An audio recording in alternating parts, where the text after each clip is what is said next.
Good morning. This is Steve Moran with RE/MAX Realty Specialists. Despite the poor weather conditions experienced during the first half of March, an abundance of willing buyers were actively looking for a home to purchase.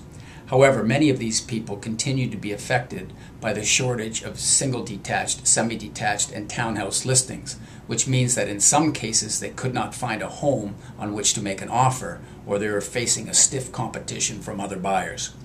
For all home types combined in the Greater Toronto Area, the average selling price was $560,000, up almost 6% compared to the average selling price in the same two-week time frame in March 2013. The semi-detached market segment in the City of Toronto led the way in terms of price growth during the first 14 days of March.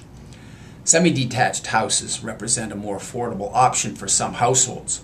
Because of this, some semi-detached listings have attracted many interested buyers.